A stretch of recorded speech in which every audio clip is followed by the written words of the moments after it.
Hey, what's going on, YouTube? It's the brain of the mainframe here, Nile Scala, with the quarantine sensation, Mr. Billy Tucci. What is up, bro? What is up, bro? How you know, just day 147 of the quarantine. I caught 4 squirrels, ate them and ate them, battered them in pancake batter. All I had. Eat your neighbor's children. Eat them all. Whoa, why'd you just brought that somewhere else? I did. Eat your neighbors before your own. I'm doing good, man. Yeah, nice. Having a great time, busy week. You know, working on the evolution, my friend. Oh. The evolution, our top secret.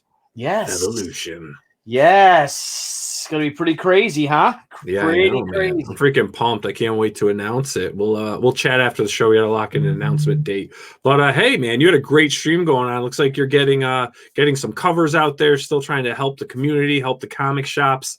You busted out cover 3 today, right? Yeah, cover 3 for and that is devoted to my buddy's shop, Comics World, out in Chambersburg, PA. Great shop, and they got employees. You know what I mean? They've got people that depend on them, and they're shut down by by the state, and it just sucks. It really does. But if we can do what we can do to help them, that's the whole point. Is let's just try to help them. Yeah, no, and I got to give you some kudos because, I personally know your schedule. We talk, we got to work around things. I know how busy you are, and the fact that you're able to get, time to get these done and actually push some stuff aside to make sure you're helping out, a local comic shop and just doing, your part and helping them is it's pretty admirable, my friend. Oh, thank you, my friend. Thank you. Well, speaking of admirable, why don't we go ahead and and introduce our great guest? And it's so funny with TJ's. Let's bring that up. Let's bring in the master. Let's bring up TJ's comment. Let's see. Will Nile and or Billy get Anthony's name right, or will they fail miserably? Stay tuned, and folks. That happened exactly when we were having that very conversation. So, Nile, why don't you do the honors? My goodness. So tonight, folks, we have a legend, a man who's building something that dreams cannot even define, a man whose visions are like none other, Mr. Anthony Marques. No, I'm joking with you guys. Mr. Anthony Marques. That's it. Hey, right. That was pretty good, Nile, Billy. That was all right. I was pretty proud of that. You were like right there, man. You were right there. I had it first shot. It was on the tip of your tongue, but it fell off because of the butter. That's all. That's salty, steamy butter. Steamy butter. Anthony Marques, how are you, brother? Great, man. Doing fantastic. Keeping super busy. So that's been really, really good. Everything's going really well, but man, super, super busy. I got to tell you. But on a personal note, I mean, everybody's safe. Everybody's healthy. Perfect. And that's really the most important thing. And I'm very happy about that. How about everybody doing all right on your ends? So far, so good. Yeah, we're doing good. I just checked my Indiegogo for She. And the Indiegogo is now at $20 shy of $86,000. Oh, wow. Which puts us almost at, well, that's not right. It puts at really good numbers. We're doing really good. We're like 156 or something like that, 156,000 total. Wow. Congratulations. So I'm pretty excited. That's awesome, man. I gotta admit, and I'm just stoked. And I think tomorrow I will reveal our trading cards, the trading card designs. So nice. all our stretch goal trading cards, and that's going to be coming out. So it's going to be fun, a lot of fun. Cool. I mean, I have to say, Billy and I had a great conversation last night on the Kubert School Live, little video stream that we got going on. And we touched on so many great topics. And we were talking about the crowdfunding and what he's been able to do. And it's absolutely incredible. So I got to give you so many props for that, man. You do a fantastic job.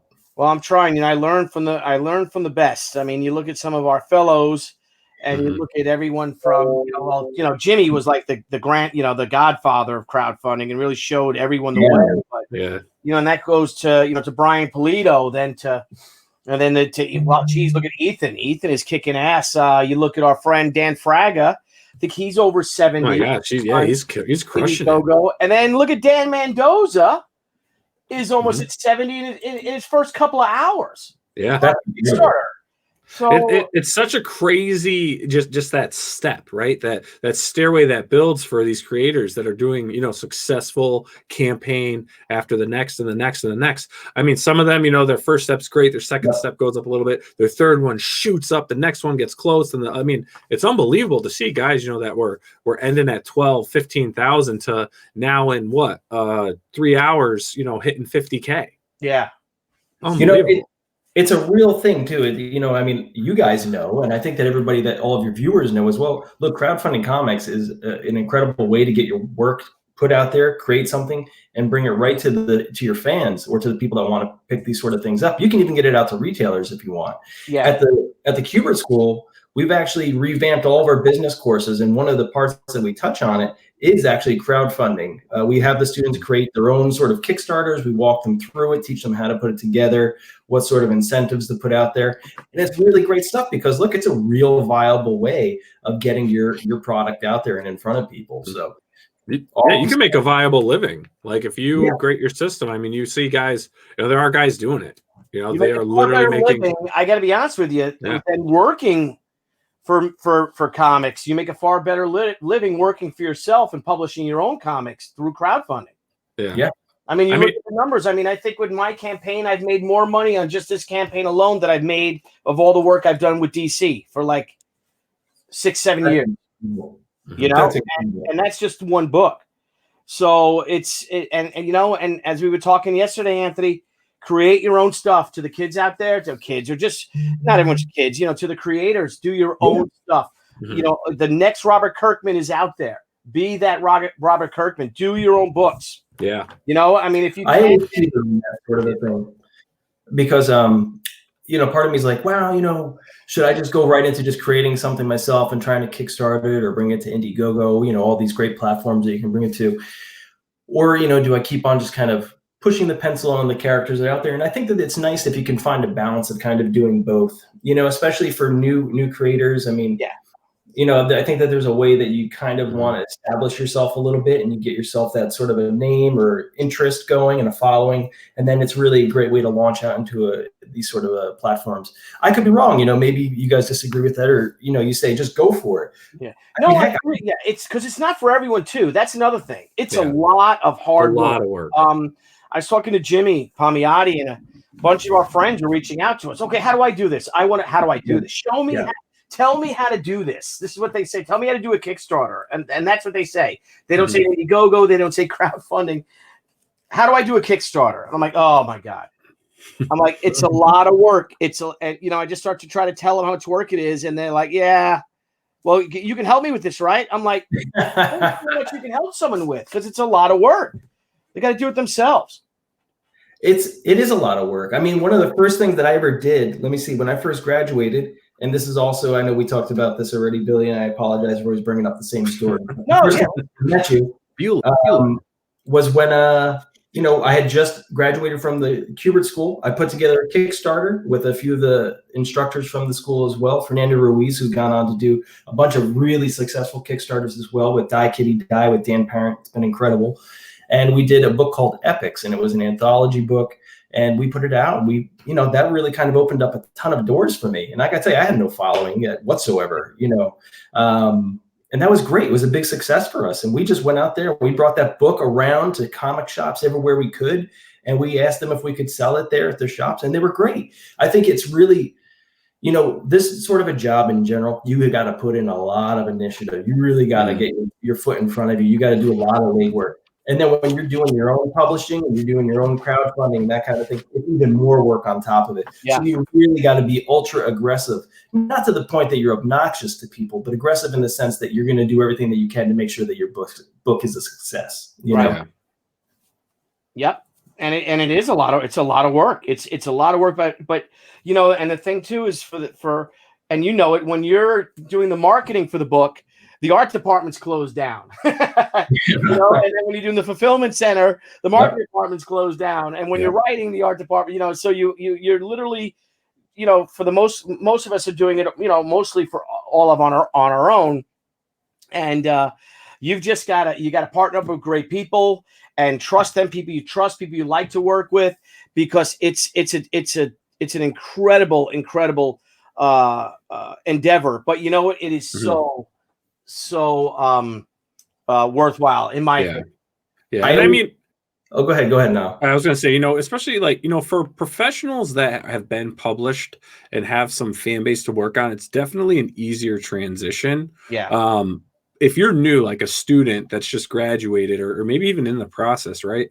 You need to get yourself out there. You need to get known. And I actually see here too, even the mob seat says, you have to build an online presence before you jump into crowdfunding. And that's right, mob seat. You got to build your social media presence. You got to post your work. You got to get people talking about your work. Because here's a gentleman, Steph Wilson, who's been a guest on our show and on the chat. I mean, he was posting work.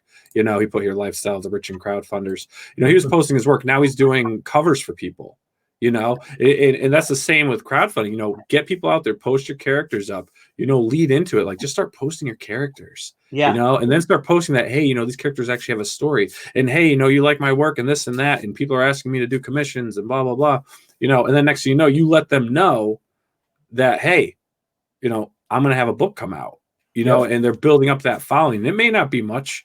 Maybe they get $3,000. Who knows what they're looking for? But you got to have that first step. You got to break in. Yeah. And it's a great time right now, even if you're not crowdfunding comics and getting it printed, you can bring these things online. I mean, Scott Lobdell, for example, he's doing Quarren comics right now. But it's fantastic. He's got guys like Brett Booth and Frank Hanna and all these other guys, and they're all working together, and they're putting these books together, and it's all literally just panel by panel using the format of Instagram to create an online comic, and it's great. It's just the more you can get your work out in front of people and get as many eyes as possible on it, the better. Yeah. That's what you got to do. It's exactly what you guys are talking about. Build that brand. Yeah, exactly. Absolutely. And now, so when are we going to see a Kubert School crowdfunded book? Yeah. We'll see. Yeah. Wouldn't that be a great idea, everybody? I think that's a great idea. It's one of the things, I've really enjoyed. I mean, even before everything with, me coming on board, I've gotten a chance to talk with a bunch of folks. I've always talked with Andy and other directors when I was even a teacher there. We've always talked about doing something all together, making some sort of a book, maybe some sort of a comic that we could pass around. Because I think, look, the Kubert School's got an incredible group of teachers, and it's got incredible students. Okay, you can't find that sort of talent and quality anywhere else in the world. You really can't. Yeah. And to have everybody kind of get together and to create a comic themselves with original characters, or maybe utilizing some of the characters, if we could ask around and get some permission to do things, I think we could really create something really special that people would really enjoy, because the industry is always looking for new talent, and what better place to go to see that new talent than at the Kubert School. Absolutely. So, okay, now. All right, sorry. I was going to say, and then speaking of the Kubert School, I mean, you guys are now doing something that the school has never done before. Yeah. And it's been, me and you have talked about it, and you've said, other people have brought it up, and it's always been on the radar, but now like an actual worldwide situation, I think kind of leapfrogged you guys into this direction, and you're bringing your top talent instructors into people's homes. You have now introduced the Kubert School Online Studies Program. Yeah, the Kubert School Online Studies Program has been an absolutely huge success for us. I am so proud of everybody involved in this. You got to realize that the Kubert School's never had an online platform before. It's never had, the ability to do online classes. And what happened was really, due to the unfortunate events that we all find ourselves in with COVID-19, we had to go immediately to remote learning for our students.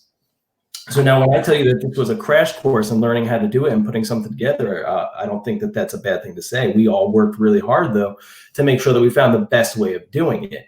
And it worked fantastically. Yeah. So what we did was we said, hey, look, people still really want this. This is something that we can offer at a really great price. It's not overspent. It's a 6-week program for each one of the classes.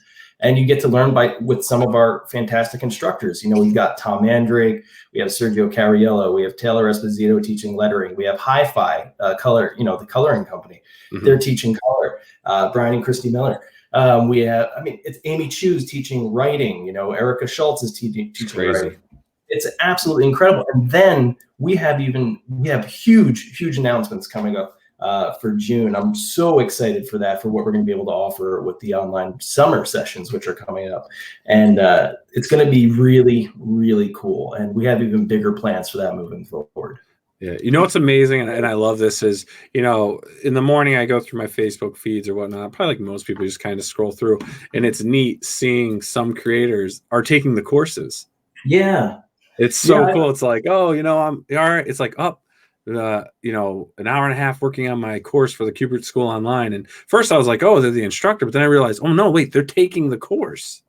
Yeah, it's really cool. But, you know, it's a great thing. And I always tell everybody, whether you're just starting out or you're somebody that's already working in the industry, it's always great to either go back and fine tune the skills. So this way you kind of go over your basics again. Or, you know, you can kind of just get another set of eyes by somebody that you really will understand exactly where you're coming from. Tom Mandrake teaches, you know, narrative art, and Tom's fantastic. Jan Dursema teaches digital character design. I mean, these are, you know, real heavy hitting artists that really understand everything that you're going to be going through. So whether you're a beginner or you're really an established pro, they can really help you out to the best of their ability and your ability. Yeah. Now let me ask, you know, I've got a few questions, but first, like, how are you guys able to pull this off? What was the infrastructure you guys had to get into? You know, was it going into like new computer software, new programs, or was it something you already had? You know, it's something that has always been there. I just think that, you know, to run a school, it's really intense. You're always working, you know, there's a million things going on. I mean, I think people don't really understand, or they do, the amount of work that's really involved in it. So you're constantly bombarded with different things left and right. And the number one priority for me is that the students are always getting the best quality education. That's all I care about, is that they're really learning, and we got great instructors teaching them. That's my number one focus. But there was something that was set up already where we could say, hey, look, let's put this together.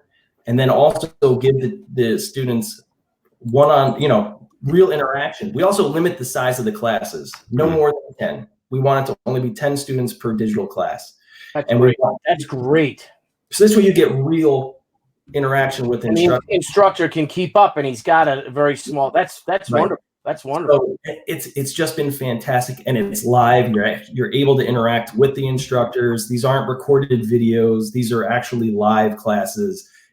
Everything that happens right then and there. It's just like with us talking to one another. And it's absolutely incredible. They work digitally, they can work traditionally. The options are, Joe Prado teaches the inking class. I mean, that's cool. This is awesome. You know, so great. Hey, Billy. Maria Sinepo teaches one of the basic drawing classes. Yeah. And these classes, whenever they've become available, they've sold out in like 3 hours. It's impossible, to keep them open. And I am beyond appreciative of that. I know that the school appreciates it, but most importantly, I just want to make sure that those students that are taking the online program feel the same way, and that they're getting, their value in it, actually above value, because I think the price is so great. And it's been fantastic. It really has. And the feedback that we have been getting is extremely positive. Yeah. That's awesome. Yeah, it's you've really taken this school, this hallowed institution, especially in the fields of cartooning and illustration and comics, it really brought it into the 21st century. I mean, but so quickly. I mean, you became the proprietor of it. What, a year ago? Less than a year? You've owned it for less than a year. And look what you're doing, especially in this time, this pandemic, and how everything is shut down. And you guys are just moving at an incredible speed, and you're bringing in more people, and you're expanding, and you're opening your arms, and you're literally opening your doors to people that aren't necessarily tuition students, right? Because I don't have to be a tuition student of the Kubert School to pay for this online class to have Sergio Caliero or someone like that, right? No, this is like I said before, this is open to the general public. So these are fantastic courses where you come in, you sign up. If you just want to take one class, you just want to take, I'm not saying one class like I only wanted this Monday coming up and never show up again. I mean, you could, but that'd be kind of sad. Yeah. But what you do is you say, hey, look, I want to take narrative with Tom Mandrake. You sign up for that class. You're with Tom that, Tuesday for the next 6 weeks. And you always talk with him. You get to work with them. You get homework assignments where you actually have to work off of scripts for narrative. I mean, it's exactly what the Kubert School offers. A little bit more, condensed, not as long, of course. And look, I always tell everybody, the program's great. It's not the full-time program. Full-time program is comic book boot camp. That's exactly what it is. But you will get something out of these classes, and they're absolutely incredible. Yeah. They're like skill courses. You just want to learn a skill, improve your skill, freshen up on something. That's what they're there for. Now, how do people know when? So you've got 2 sessions now. You introduced the first one and you filled up right away. Then you introduced another set of courses and that filled up right away. Yes. Now you're talking about opening up again in June with your summer courses. For anyone that's watching this live right now and we'll be watching this later on as a recorded video, how do they get notified when to sign up? Because I mean, it's only 10 students per class. That's right. So what we get a lot of emails. Look, first off, I always recommend always go to kubertschool.edu. You can click on art programs and you'll see online studies program. Click on that, and that'll always keep you up to date with what's going on. Also, feel free to always email us at info@kubertschool.edu. Follow us on social media, Facebook, Instagram, Twitter. We are constantly posting now. We have a great online presence. We're always putting new information out there and keeping people notified. We do have a lot of people that ask, can they sign up in advance? And we tell them no, because it's not fair. We want to make sure that everybody has the same chances as everyone else, so when we say go, that's it. The door's open. Whoever can get through gets through, But we also, we did the second group of sessions because there was such a demand for it. And we felt bad that some people didn't get a chance to sign up for it. So we wanted to make sure that we got that. So we brought that in, and that was incredible. And these summer sessions, when they start, they're going to be a little bit, this way the first group of classes and the second group will have all finished by that point in time. And then this group will open up. Because a lot of people wanted to take all the classes at the same time, but they overlap on certain days, so they couldn't do it. Yeah. So I'm very interested to see how it works out during the summer with those sessions. But look, I'll tell you right now, they've been fantastic. We've also been doing free Saturday morning classes. I don't know if you've been checking those out. But I saw that. Those have been fantastic. They've been great we wanted to give kids something because we know that parents and their kids are all stuck at home during this, and it's not, it's nice, but it's rough on a lot of people too at the same time. Yeah. And so if we could just give you an hour on a Saturday morning to kind of take some time, sit down together as a family and just draw some pictures together and kind of relax. And you get to learn from Fernando Ruiz, Maria Sinapo, Sergio Cariello, and Lee Weeks. I mean, how great is that? And those are free courses, so we can sign up for that? You don't even have to sign up for it. We just do a live stream right on our YouTube channel and right on our Facebook page. All you got to do is at 10 a.m. Eastern time on Saturday mornings. From all of April was free, and all of May is going to be free. What kind of drawing do they touch on? Because it is geared towards children. It's geared for kids 5 to 105. So if you want to check it out and you want to, I got to tell you, the Lee Weeks one was incredible. He talked about Batman, but there's a lot of stuff in there that maybe, a 5-year-old might not understand. But I also am a big believer in never cut back on the information that you're going to give someone. I always think that, when I was a kid, for example, I used to watch Bob Ross painting all the time. I love it. When 5-year-old Anthony was watching Bob Ross paint, I couldn't paint like Bob Ross, but I'll tell you what, that sure lit a spark in my brain to make me want to learn how to do that sort of a thing. And when I got into first grade, boy, could I paint a tree better than anybody else. Yeah. But it was great. It was so much fun. And sorry about that. Man, we just we were working really hard. But look, you gotta like that spark in people, so this way they get hooked on it and they want to keep on doing it. So that's what we're doing. We want to make sure that there's a whole next generation of comic artists that come up this way. What time is the Saturday class? The Saturday classes are 10 a.m. Eastern time. So this Saturday we actually have Sergio Cariello coming back, and he's going to be teaching everyone how to draw Conan or a barbarian of some kind. So that should be a lot of fun. So it's going to be really cool. Very, very cool. Nice. So right now, currently though, with the situation, the school is closed. So all of your students teaching or doing remotely? Yep.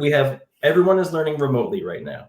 And so that's, it's very sad in one regard, because I still go to the school. You know, I have to go to the school, and some of us have to go in because there's official things that you have to take care of. You need to be actually present to take care of, because you can't do it from home. Certain, I'll call them portals or whatever you want to do, that you have to deal with. So it's great. But man, I really miss seeing the kids in that building. Yeah. You know, it's a beautiful building. We've done so much to make all these wonderful improvements to it. And, you know, it's just sad to not see the kids being in there and being able to take part of it and enjoy it. So I look forward to them coming back in the fall. I'll tell you, man, I can't wait to see kids again in the fall. Well, it's gonna be a really great reawakening. You know what I mean? Yeah. When things do go back to normal, and they will. But just everyone going back to school and things like that, I think you're going to learn to appreciate it a lot more too. Really interacting with each other. And that's the thing. I love interacting with people. I love walking through the hallways and talking with the students. I love giving a high five. You know, it's just like it's fun. You know, it's a great high energy, atmosphere. We're all just running around doing good things. We're all there for the same reason. We all love working on this kind of stuff. I mean, do you know how great that is? I mean, it's like going to a comic convention on steroids. You know, everybody's there for the same reason and just having a great time. And there's no real pressure, and we're just teaching and building, and that's what's so exciting. Yeah. You know, because I got to tell you, I mean, you're very positive, and I try to be positive, but I got to tell you, I had to go to the store today, because you just have to go to the store. You do need things, and I just get so pissed off seeing everybody having to wear the masks and all, and out here on Long Island where we are, it's not like that in all states, but I'm sure it's by you in Jersey, and Nile, it's up there by you in Connecticut. And it's just so infuriating, that we have to do, you know what I mean? That we have to do this and how we got to this point. And it's just, it just drives me nuts. Yeah. Well, now I know here it's mandatory. So you have to wear masks when you go out. And if you don't, stores, restaurants, wherever you're going have the right to refuse you. Yeah. You don't have the same thing in New Jersey. And you can't blame them. It's their business. You know what I mean? So if I don't blame them at all for that, but it just sucks. Oh, it's crazy, putting on the mask, going around the stores, and not for nothing. If you're a guy who wears glasses like me, they're fogging up. Then all of a sudden the heat now gets stuck between your glasses. It comes up. Now you got beads of sweat coming down. They probably think I'm infected. I mean, oh my God, you're walking around and you're walking around like the masks. They make you hot. The masks do make you hot. That's especially what like when you're right? Is it the glasses that make you hot, or the mask makes you hot? The mask that makes you hot. I don't go anywhere. I just go to the school when I come home, or I'll go over to Dewey's Comic City to check on the comic shop to see how it's doing. And how is that going with the shop? How are you guys handling that? Are you open at all? Like maybe will someone call you if they want older issue, back issues or anything like that? It's been very, very difficult. To try to figure out what exactly to do with the comic shop. I froze my account pretty much immediately once I saw everything that was going down. Once we got to really the stay-at-home orders or whatever you want to call them, I said, you know what, look, nobody's going to be able to come to the shop. And then also, just from a business standpoint, you start thinking, all right, I got to pay rent, I got to cover this, cover that. I can't be ordering more books to keep coming in. And then once, Diamond said that they weren't going to be able to distribute anything, you go, all right.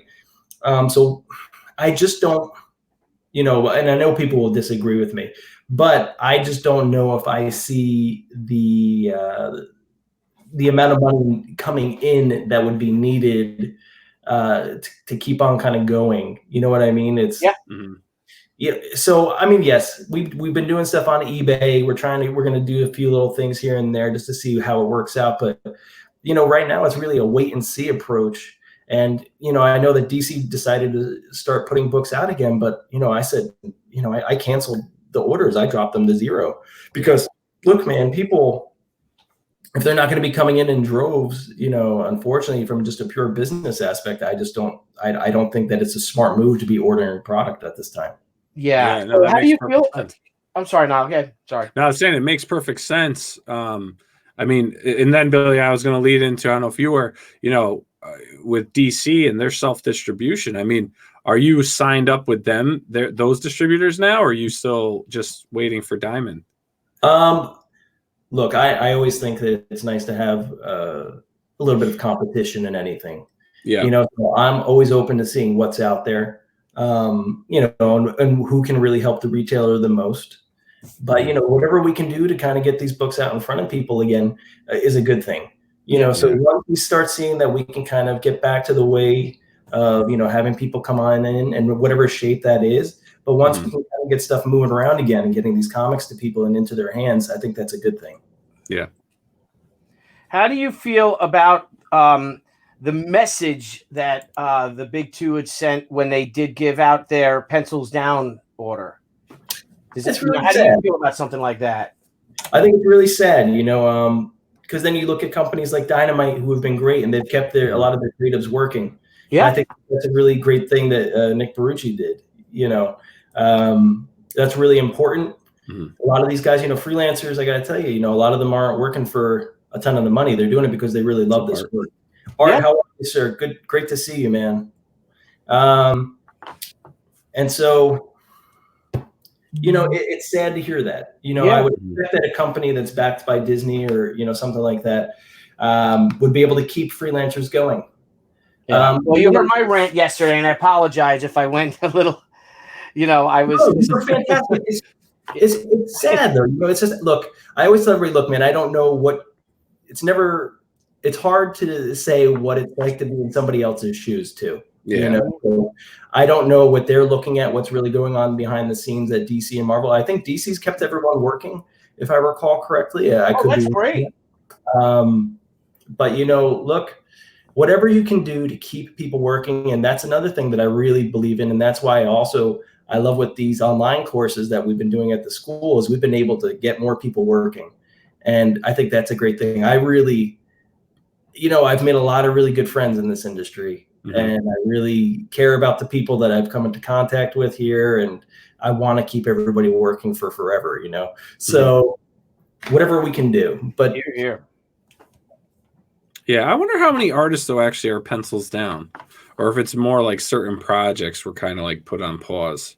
You know, maybe the ones that are like, maybe that won't work. Put your pencil down and keep working on the ones you did. Because, like, you know, when we had Umberto on, I mean, he was like, no, we're full steam ahead. I'm working. You know, this series is moving forward. I'm on, you know, this issue of it, you know. So, like, he's not pencils down. And even, like, Dave said, you know, he's not pencils down. You know, you know, he had one project that was kind of put on hold, but it wasn't anything, you know, major, he said. Yeah, it was just one covers, right? He said, I think it was. Yeah, it was just a cover. It was just a cover that was on hold for him. It makes me wonder about exclusive contracts. And the reason I bring that up is because in a lot of these contracts, it'll say something like, you know, you have to make sure that you give me X number of pages per month. If you don't supply me with a script or something like that, you still have to pay me for that month. I mean, there's a lot of things that are out there, you know, so you're going to have to make sure that you keep these guys working. Or, you know, I would love to see what the information is on those contracts, if that means that the contracts then become null and void, and then they become basically a free agent and then skip back over to whatever, you know, other companies out there, you know, vice versa. They can skip over to Marvel, or they can go from Marvel over to DC. So, you know, that's exactly why I'm saying, though, you know, it's very different to figure out what it's like to be in somebody else's shoes, because there's so many variables involved in all of these things and the legalities of it all. So it's always easy to just say, oh, you guys are a bunch of jerks, and this and that. But, you know, and I'm not saying anything, you know, like you said something wrong, Billy, or because I think, you know, I would agree with you on 9 out of the 10. But, you know, it hurts you when you talk to your friends and you hear your friends are out of work, and it's like, oh, really? You know, it pisses you off. Yeah, it really does. Yeah.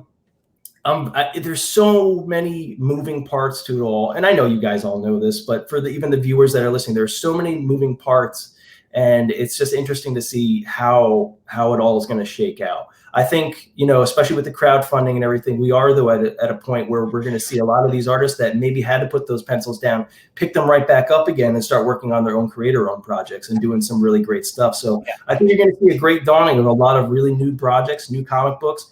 And they're going to be out everywhere. I think that it's not just going to be comic shops anymore. I think you're going to see a lot more comics all over the place. Yeah, and I think you're going to have a lot of quarantine babies, and by that I mean projects. I mean projects. Like a couple of creators getting together, like, hey, you know what?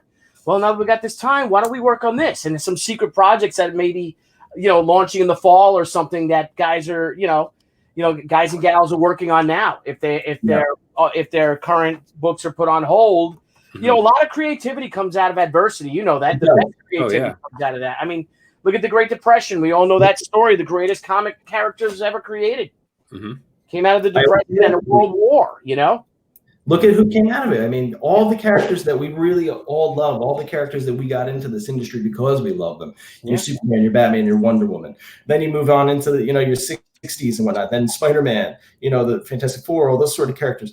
It's all at these times when things really seem like, the world's upside down, that we come and we respond, and creators and create people with creative tendencies, artists, writers, painters, all that sort of thing. That's when we really come back at it and we do something fantastic. So I'm trying to utilize this as a great moment for the students or other creatives that are out there to realize, hey, look, this is the time to help. This is where you are the hero. Yep. This is where you get to make people's lives go from being like crap to being really fun. You can give them something to look forward to.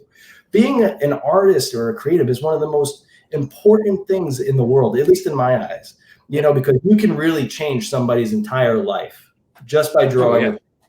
You can supply that escapism for someone. You can create something that you don't realize can truly connect to someone in a way that, in this crazy town, that saves their life. Yeah. Like, how nuts is that? You create a character, a story, a world they can escape in, that they can relate to, that actually gives them a bit of hope, that gives them something to look forward to. That's what I think is incredible. And then what I think is even more incredible is actually to have that person come up to you and say what you did for them. Wow. Like you're not doing this for that. Yeah. You're creating because you want to tell a story. You want to draw. I mean, there's certain people out there that are probably talented. They're like, I just want to make a lot of money. I want to do this. But there's most of the best stories out there were just created because the creator wanted to. Yeah. And then to have that touch someone in a way where they're like, thank you, you saved my life. Like, to them, you did save their life. Other people might be like, oh my God, that dude's nuts, But to them, you literally saved their life. So yeah, 100% creatives, artists, any form of entertainment that's given out, people don't realize how much it truly touches people. Yeah. It does. It makes a huge difference, man. It's what we all got in this because we came across something that we really click to, and then you do get to see that difference you make. I'm gonna tell you a quick, I'm sorry guys, I know we're not talking about this is your show. No, this is your show. We'll get to all your stuff, absolutely, but I love this. So it's inspiring. There's two stories I'm gonna tell you, and the one always makes me cry, but I promise I won't cry tonight, don't worry. But man, you should go full screen on him now. Yeah. Yeah, go full screen. But when I was an assistant editor at, don't go full screen, God. I want tears to refill my bottle. No. When I was an assistant editor at DC, I worked on the Superman line of books, and Superman's my favorite character. I love Superman. I believe in everything that he stands for. I think he's an incredible character. And there was a little boy that his family had reached out, and he'd had a lot of brain operations, and he was going through a really tough time and whatnot. So I had access to every comic that you could think of that was at DC. They used to just give them to us all for free all the time. It was great. So I picked up just a huge stack of comics, and I just put them all together, and I put them in a thing, and I wrote a letter to the kid. But I wrote the letter as if it was from Superman, because, the kid doesn't care if it's coming from an assistant editor at DC Comics, but it means something if, it's that character that he loves. Yeah. So I wrote him a letter from Superman and, just said, hey, you're a great kid. I hope to see you someday and blah, blah, blah, just keep up the great, that sort of stuff. And so the father took photos of him getting the package, and there was a little drawing of Superman in it. Yeah. And so he took photos of the kid opening up the package, and man, you could just see like the kid, his eyes just, were exploding. The smile on his face. And man, that was like, you start to realize that this is so much bigger than just any one person. Yeah. There's a real impact that you can make. And that, man, that made me cry. It wasn't like sad tears. It was, wow, this is really powerful stuff. And it's like you're proud to do it, right? You're proud to be a part of this community. You know, I mean, like every community there's jerk offs. You know what I mean? You know, Sure. you get in the creatives, and especially now with social media, that everyone, you know, there's no repercussions for what you say because anyone can just say whatever they want. You know what I mean? You know, they'll say things on the internet that they would never say to someone's face, and people get snarky and mean spirited and all. But for the most part, you know, we're all kind of the same type of people. You know, we're all good folk. Look, most of the people in comics are good people. It's like any other thing. Exactly what you're saying, Billy. You're going to have your guys that are jerks here and there. But you know what? Most of the people that are in the industry are good people. Yeah. And then one other story, and I tell the students this one from time to time. And you guys know who Carol Spinney was? Do you know who he was? No. So he wasn't a comic guy. He was the I guess he's the puppeteer who was inside of Big Bird. Okay. So, yes. Yeah. Okay. He passed away recently, right? Oh, I don't know if he did. Yeah, he actually lived in Connecticut. He lived in Connecticut. He passed away. He was at the Terrificon. Oh, that was his last show. But anyways, or the one in December was. But yeah, he just passed away. But he told a story. It was years ago, and there was a little boy that was in the hospital. He had cancer. He was very sick. And the parents had found a way to reach out to Carol Spinney, and they said, hey, look, you know, our son really loves Big Bird. Would there be any way that you could call him, you know, just to talk with him a little bit on the phone? He can't leave the hospital. So Carol Spinney called the hospital, and they brought the phone, and it was still on the cord. So they had to stretch this cord into the kid's room to talk to Big Bird. And so Big Bird talked to the little boy, and I'm going to refer to him as Big. And he said, you know, he talked to the little kid, and he said, you know, I love you. And the kid said, I love you too, Big Bird. Aww. And so when they hung up, you know, a few weeks went by, and the father had reached out to Carol Spinney and said, hey, you know, I just wanted to say thank you so much. And he goes, oh, well, you know, what happened? Carol asked him, he said, you know, what happened? And the father said, you know, my son hadn't smiled in months. But when he got off the phone, he turned to us and he said, I just talked with Big Bird, and he loves me, and he smiled. And then the little boy passed away right afterward. Oh, wow. But he finally got to be happy. Yeah. And so in that moment, Carol Spinney realized the real importance of these characters and the sort of impact that they can make on people's lives. So, you know, just anybody that's watching this, any other creators that are out there, just realize that what you do really matters, okay? Because you can really make that impact on someone's life. It's not just that we do this for shits and giggles. It's, you know, we're trying to help people, okay? At least that's how I view it as. I'm trying to help people. I'm not doing this to get out there and for the money and whatnot, because I'm going to tell you right now, you're going to be really, really sad. But yeah. You know, try to help people, and you'll be much happier in life. Sorry for the stories, guys.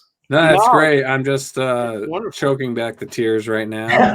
I have another sip here, and well, you know, if we were at a convention, Anthony, we were hanging out, you know, afterwards in the bar or something like that, we'd all be bawling right now. Like there's bars outside bawling.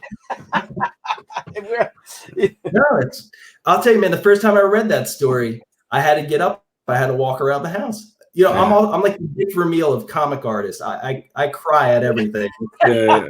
Well, I'll tell you what, though. I mean, you're a father as well. I mean, when you have kids and someone tells you stories like that, it is not the same. Yeah. Not the same at all. Like now, like I see stuff, I'm like, oh my God. Like I'm like, oh crap, I gotta like compose myself, because those things hit home, because then you know how the mind works, man. Yeah. And that's like all of a sudden you put yourself in that imaginative shoes. Like, what if that was your kid and you're in that situation? But man. Now those stories are great though, because it just reminds you of like what your characters do or what your performances do for people. So, and that's why Disney was so great, and the Pixar guys are so great. Like, you know, Wall-E and Toy Story, and you just like bawling at the end of them, and you know, it's like they say, man. If you're watching an animated film, right, and you're sitting there and you forget they're animated, they've done their job. And that's what Disney and Pixar and all of them are great at, is that all of a sudden you forget that this is just computer generated or hand drawn imagery. You know, like you're actually connecting into them, and that's where they said, and it's drawn with love. I mean, I know, Anthony, you had to cry at the end of the Iron Giant. Iron Giant. When I left DC Comics, I took that clip because I really believe in the message from the Iron Giant of you are who you choose to be. Yeah, that's what that's the message in there, and it's great. Yeah. So I took that clip at the end of the movie, and I wrote a message to everyone just to say thank you for my time being there and whatnot. And I sent that around everyone. I said, basically, you are who you choose to be. And then, of course, hopefully they watched it, or they just said, "Man, that Anthony's a real crazy SOB." But you're one of the good guys. You really are. And like I said, it was great sitting next to you at that New York Comic Con. And you probably were like, "Oh my God, who's this guy that keeps talking to me?" Are you kidding me? I was. He's like, "Geez, guys, just get back to doing your commissions." Yeah, I'm like, "Dude, this is awesome." I'm like, "You did this? You're awesome." We just talking, and I met all you guys. Billy, you're fantastic.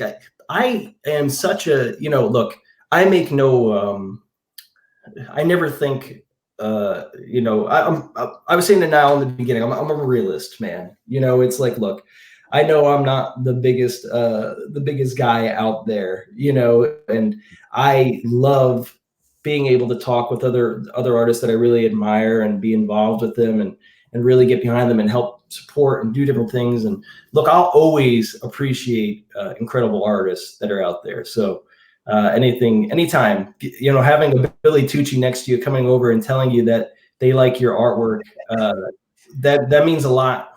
That means a lot, so that was a great moment for me. It was fun. That was a good time. That was a fun show. We did, I drive, it's so funny. I drive people crazy and it's also because I've been doing this a long time, and like you got guys like Art, you got like people like you. A lot of cartoonists and artists and writers are introverts.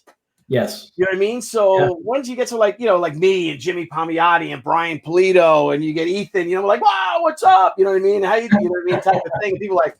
You know what I mean? No, it's nice. Polito's got a PA system. He's walking around with like a microphone. Just hanging out with Brian.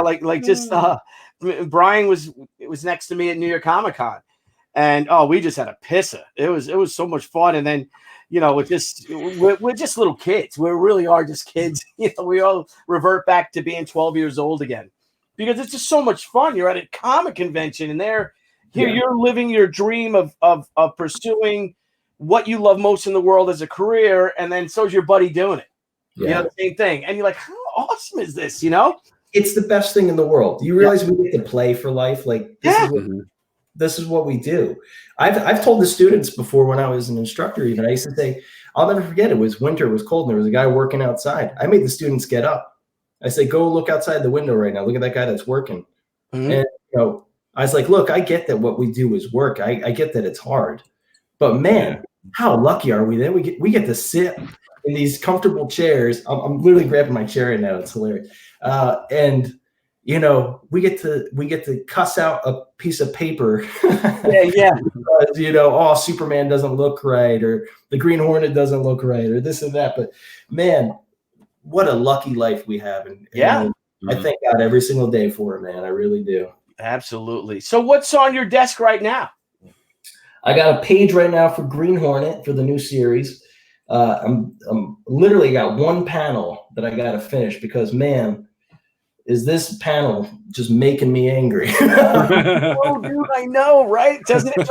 Now, is that the finish, or is that your roughs? Are you working on your roughs, or is that the finished page? You're actually the finished page.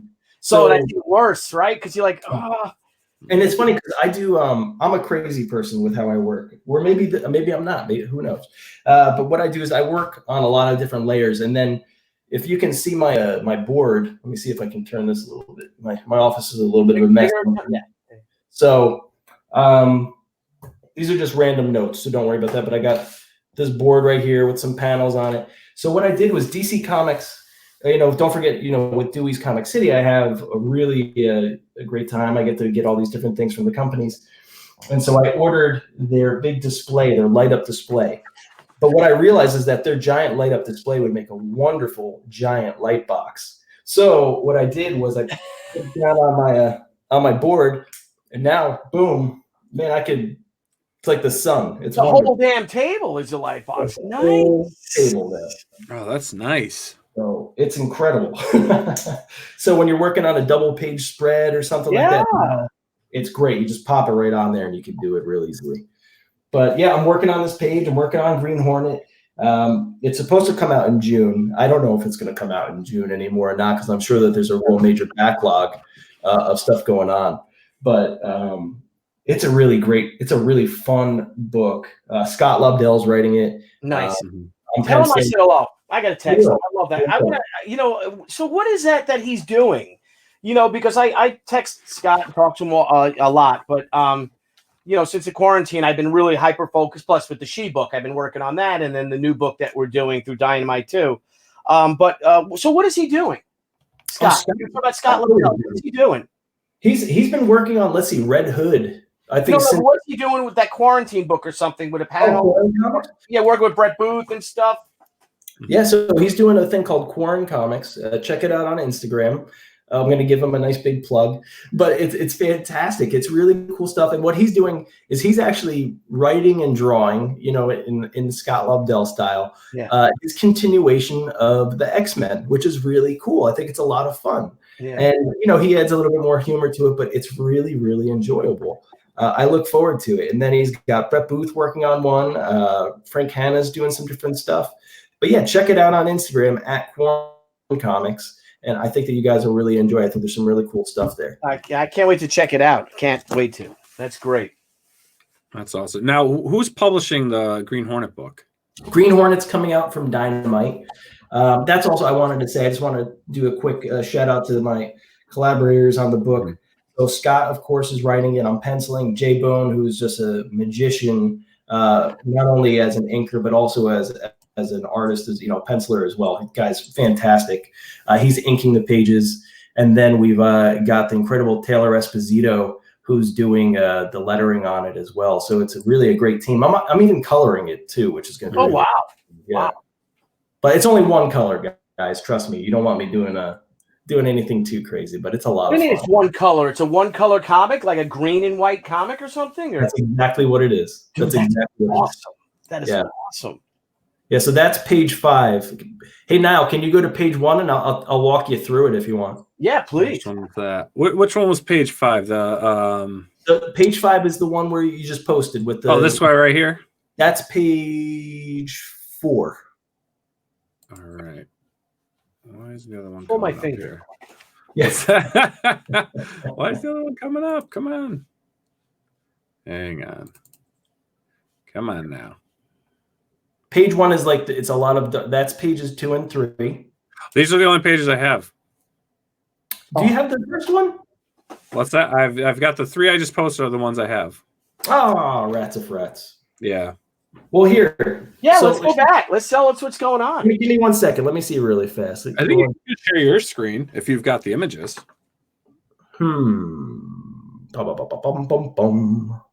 Let me open it up real quick and let me see what I can get for you. Give me 2 minutes, gentlemen. Yeah, not a problem. Trust me. Now you see me looking around like a crazy person. It's wonderful. Don't follow his eyes, folks. Yeah, don't follow my eyes. Let's see here. Here, you know what? Let me see if I can share the screen, or I can pick look at this one. This is good. You can have any color you like as long as it's green. I mean, he's not wrong. So here, let's see here. Share screen. Share screen. Pick a window. Ready? I'm going to pop it up. Is it working or no?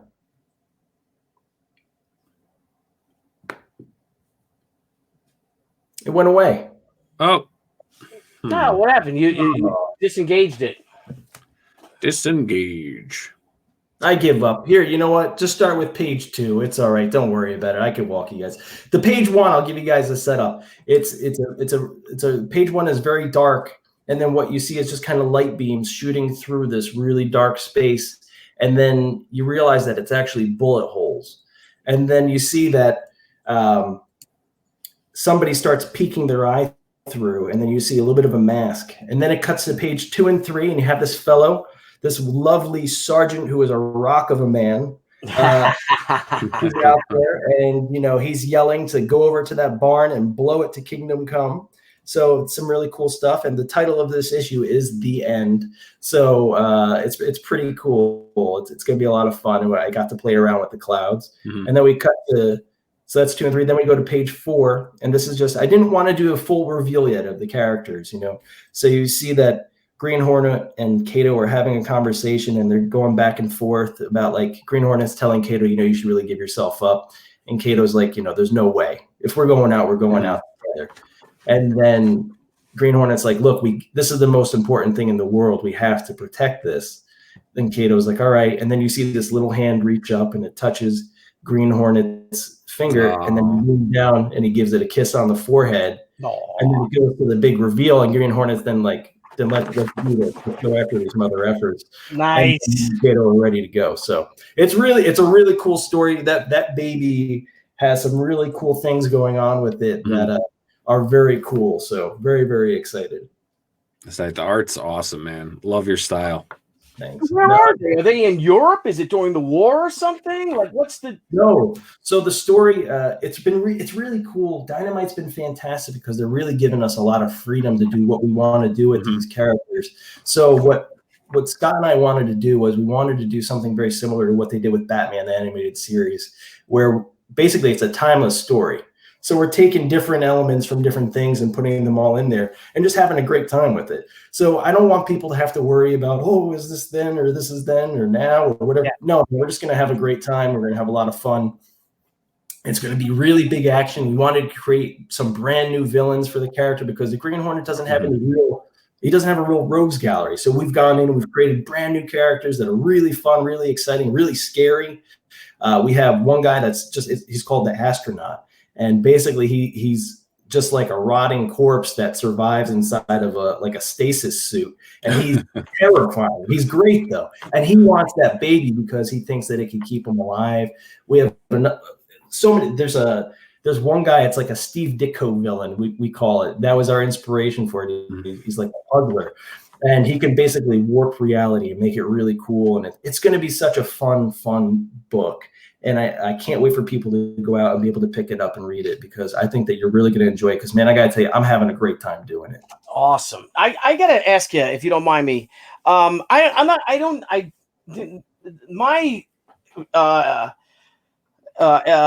knowledge of the Green Hornet is primarily from the show, from the TV show. Sure. What's his story? What's his thing? Did he precede Batman? And if he did, or was he a pulp guy? And does he have any? He doesn't have any powers, right? He's just similar to Bruce Wayne, and he just drops around and crime. And he's a big media guy. He owns a big newspaper, and Kato was like his assistant, whatnot, driver. And so they came together, and it's Britt Reed, and he's actually I believe is the great grandson of the Lone Ranger as well, which is really cool. Oh, that's cool. Oh, really? I didn't know that. I didn't know that at all. Is it the same creator? I don't think so. So that's kind of cool. When did he come out, the Green Hornet? Do you know? I mean, he was out. I mean, he was an early pulp character too. Wow. So he's 1930s or something. So, I mean, I would have to double check. I don't want to give anybody the wrong information, and then everybody's starting to say, "Oh, wow, Anthony knows nothing about the character." but I've gotten a chance to draw the Green Hornet with he had the face thing that covers up his whole face. He had a face mask. Sorry, that's what it was called, or a face plate. And oh God, did I hate that mask? Oh man, did I hate that mask? Yeah. You gotta have class with it, So I wanted to go with the domino mask again because I just think that that's such a cool way. That's the version of the Green Hornet that I remember is the one from the 60s TV show. And I'm going to do a few little changes here and there, but it's going to be a really fun story. 1936. What about the Lone Ranger? When was the Lone Ranger first? Because I know he was a radio show before TV, right? Do you know? Can you see that now? Find out the Lone Ranger. I just love these historical characters. I love the Golden Age. Oh, Green Hornet, I think, started off as a radio. Radio? Yeah. Yep. How about the Lone Ranger? when that was created? Green Hornet and Lone Ranger were created by the same creator. Yeah, let's see. The Lone Ranger. George W. Tyndall and Fran Stryker created the Green Hornet. So let's see the Lone Ranger. January 30th to 31st, 1933. Wow. Isn't that crazy? Oh, that's so great. 1933, Lone Ranger. Have you ever read the story? Huh? Have you ever read the Lone Ranger by Sergio Cariello? No. Holy moly, man! Really? Do yourself a favor if you've never read that one. Go pick up Amazon it. I'll Amazon it freaking as soon as we get off. Oh, it's a gorgeous book. Man, that was a really cool book. Definitely recommend that. You gave me a bunch of books, but you didn't give me that one when we were working together. I gotta get that. No, I gotta look that one up. My head is spinning with an idea for a story, and if a year from now we can revisit this and maybe you'll draw it. What? What? Hey, we'll draw it. It'll be great. He's like, what? What? What? Huh? Who? What's going on here? So it's just great stuff, man. I can't tell you. It's just it's a little bit. I'm just interested to see when the book winds up coming out now, due to everything that's going on. Yeah. Well, I'm sorry. Yeah, I know I asked, and did you say that you don't know if they're going to release it digitally? No. So Dynamite usually releases their book print and digital, so you can see both. If you prefer reading your comics digitally, you can always get it that way. If you want to get them in print, you can get them in print. So you'll be able to get it both ways. But with everything that's going on, I think that a lot of the dates are being pushed back a little bit for when things are going to go on. Don't hold me to that. You guys might want to reach out to Dynamite just to make sure. But, from my point of view, I think it would make sense to just kind of pick up from what was supposed to come out at that point in time, because there's a real backlog of books right now. And I think that's across the board at all the companies. Yeah, absolutely. Wow, so cool. I knew this was going to happen. As soon as you bring up the history aspect, look at Billy diving into it. Oh my God, my head is spinning. I just got a great story. I'll talk to you about it later when I see you. Nerd talk level red. Yeah. No, I just see the possibilities are endless. Heroenberg is actually a very, very knowledgeable.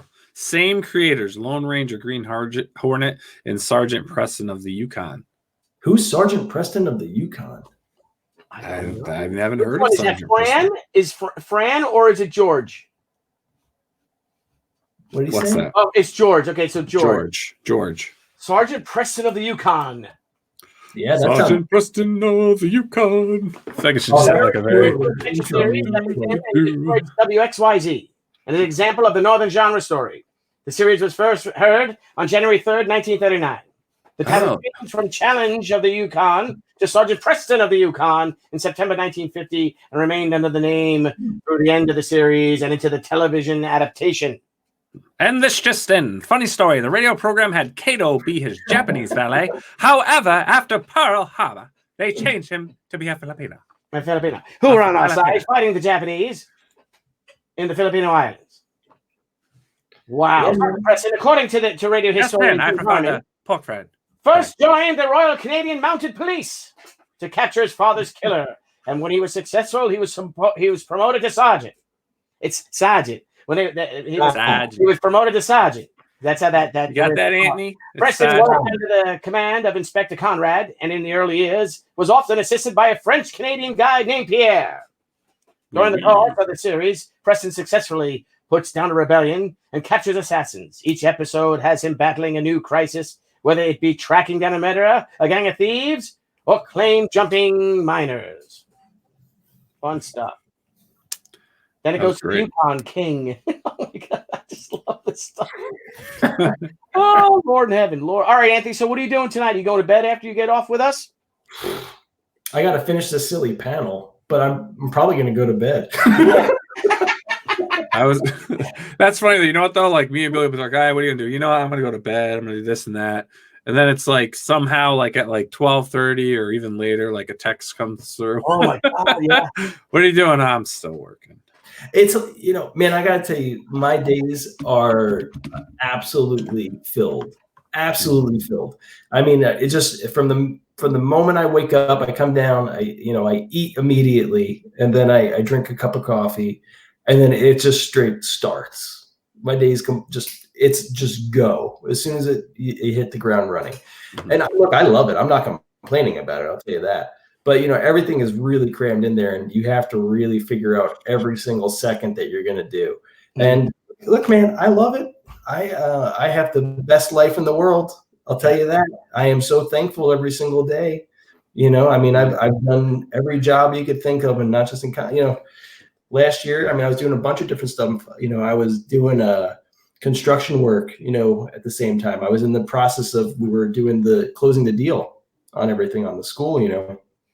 And I wasn't able to really take on any freelance work at that point in time. I was supposed to do work on what is his name? It's one of the old Superpowers characters that's over at Dynamite. He's got the skull and crossbones on his chest. Black Matt? No. Black Terror? Black Terror. Yeah. I was supposed to work on that a little bit and be involved with that. And yeah, man, I just couldn't take it on. I just didn't have the time. And I mean, I was doing, laborer work. I was out there picking up stuff in the cold, doing stuff. But man, I'll tell you, look, I get to have a great life. So I got 2 little beautiful kids. That's number one. I get to see them every single day. That makes me happy. And I got a gorgeous, smart, incredible partner in life and wife. My wife's name's Jackie. She's incredible. So look, man, no matter whatever happens, I got a great life, and I'll tell you. Here. Yeah. Cheers to that. Yep. So what do you want to plug? So let's talk your Saturday shows as an introduction, since a lot of your classes are already booked up. Your Saturday classes are at 10 p.m. Eastern Standard Time. 10 a.m. What'd I say? 10 p.m. Oh, 10 p.m. 10 a.m. So instead of watching your Saturday morning cartoons, tune in, folks. We got to help. No, so yeah, the cartoons suck now anyway, unless it's like old Looney Tunes anyway. Which HBO Max? I'm very curious. I'm going to get that just to see the new Looney Tunes. I hope it's good. You said you're curious? Yes. I'm bi-curious about the Looney Tunes and the Merry Melodies. Are you bi-curious about comics? Why? Do you like comics? Yeah. I like comics. Do you like comics? Anthony. Yeah. Anthony. Yeah. You like comics? Love comics. Love comics. That's how we make new friends. Chili's. Do you want to go to Chili's? Okay. that jumped the shark. I had to bail out on that one. One of my high school friends posted a thing saying, "When all the bars close," he says, we should all go drinking in the woods like we used to when we were younger."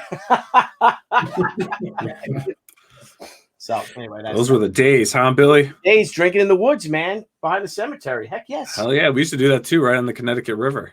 Nice. We drive down Airport Road, hit the dirt roads, and then go on the little sandy beaches of the Connecticut River. You throw all your little baby Bud bottles in the river too, right? No, we recycled. I was a good boy. I never did anything wrong. Just listened to my parents all the time and did all the right things. Not even after. I heard that. Like not even like after. No. Just always listened. That's it. We heard some crazy stuff, that happened at the Kubert School. No. Yeah, Graham Nolan told us some stories, and who else? A couple of you get a little wild out there, huh? Yeah, sure. Man, I gotta tell you, we do have a question.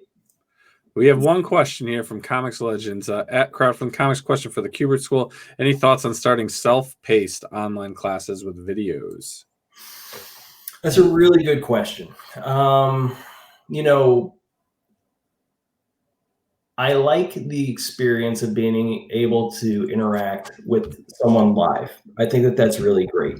What we do offer for your own pace are correspondence courses. Now, the correspondence courses is another thing that the Kubert School offers, where you can actually order it and you get basically like a big textbook, and you have DVDs with Joe Kubert, and he actually gives instruction through it. So I would highly recommend those if you want to go at your own pace. As far as doing something with recorded video, I won't ever say never. So, there's a lot of things that we're looking into at the moment to try to figure out what exactly that we can do to make sure that. Oh God!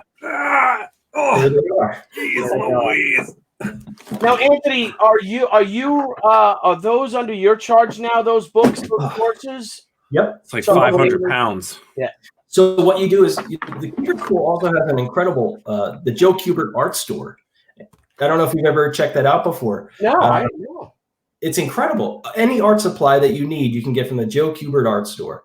And that's right on the premises of the school. All the brushes, all the pens, all the pencils, all the paper, any kind of Bristol that you want. Yeah, what do you charge for like a 12? Because I just bought these from because I needed paper without blue lines on one side. I just bought the blue line ones, the premium. It cost me $52 for 12 of them. Oh, dear Lord. Way better price. Way better price. Why would you do that, Billy? Well, I don't know. I talked to the Hickey brothers are friends of mine. I called them up and I talked to Mike Hickey. And I said, I'd like to order two. He's like, all right, it's $104. Whatever. I was like, Billy, give me your address after we're done here. Give me your address for real. And I'll make sure that we get those shipped out to you this week. I want you to try out some of our paper. Let me know whether you like the smooth or the rougher paper. Sure, yeah. I think I have a lot of likes the rougher. I knew that was coming. I knew that was He likes the rougher. I like it rough. He also likes kneading erasers, even when you can't knead them. Even when I don't need them. I like to knead them. That's all I've been doing the entire show. I've just been kneading everything. All right, Anthony. So we've got the Joe Kubert art store, which is open. I can't wait to hit that. We've got and in the art store, people can get those self-course books. Yep, you can compiled by the master himself. Yep, and you can go if you want to look into them a little bit more. Visit kubertschool.edu. There's a whole section on that about the correspondence course, and you can get all the information about all the individual courses. I believe there's 5 or 6 of them, and you can read up on each one. And they're fantastic, but that'll allow you to go at your own pace. But like I was saying before, don't be surprised if we have something that we launch out where we'll have something like that offered to the public as well. And then just to do some of the other plugs real quick, just because I know we got to get things in there. Saturday mornings, 10 a.m. throughout the month of May, Eastern time, we're gonna have free kids classes. Now, these kids classes aren't just for kids. They're for kids 5 to 105, like I was saying earlier, and they're really sketch sessions. So all you need to do is bring in some paper, bring in some pencils, bring a pen, maybe even a crayon, whatever you want to bring over. As long as you can make a mark with it, you're going to have a great time. I promise you. I want to do that with my boys Saturday. I really do. You'll have a great time. I promise. And we always tell everybody, make sure you tag us in the pictures, post them online. We love to share them. We want to make sure that you feel extra special getting your artwork out there and make sure that people are seeing it. It's really cool. And that's at like the kubertschool.com or something. What's the website? You want to check us out on YouTube? Just do a quick search. Oh, YouTube. Okay, YouTube. All right. Yeah, we'll put the link in the description. Nile, you want to draw Saturday morning? Yeah. Oh, Nile, come on, you got to. You want to draw? Yeah, let's draw. Let's Saturday do it morning. together. Let's do it. Have Lee Weeks yell at us. Hey, your head has no skull. It's great. It's great. And then what the hell are you drawing? Oh man, I've seen everything you can think of it. But trust me, everybody starts somewhere. I tell everybody, whether you're just a newbie, never worry about being perfect with your artwork. Just do something. Just have fun. That's the point. I just want you guys to have fun. That's yes, Steph Wilson. He's my arch enemy. And then we're going to have our first ever. He rides you. I'm sorry, Anthony, but it's okay. Steph rides Nile. He's like, show us your art, and Nile ignores him.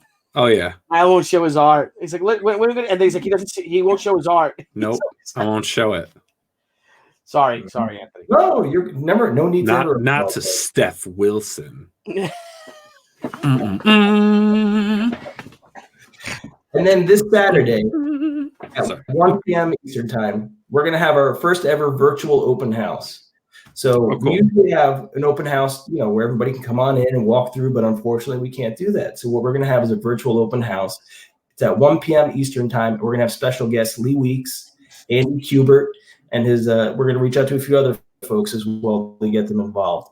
Those are the two right off the bat that I'm going to make the announcements for. So that's pretty huge. We have Andy Kubert and Lee Weeks, and they're going to be talking about their time at the school and what they're doing at the school now and some other really great stuff. There's so many great things going on at the school. I can't tell you. I mean, we just had the portfolio reviews today with DC Comics for all of our graduating students. So, they had that opportunity to meet with them.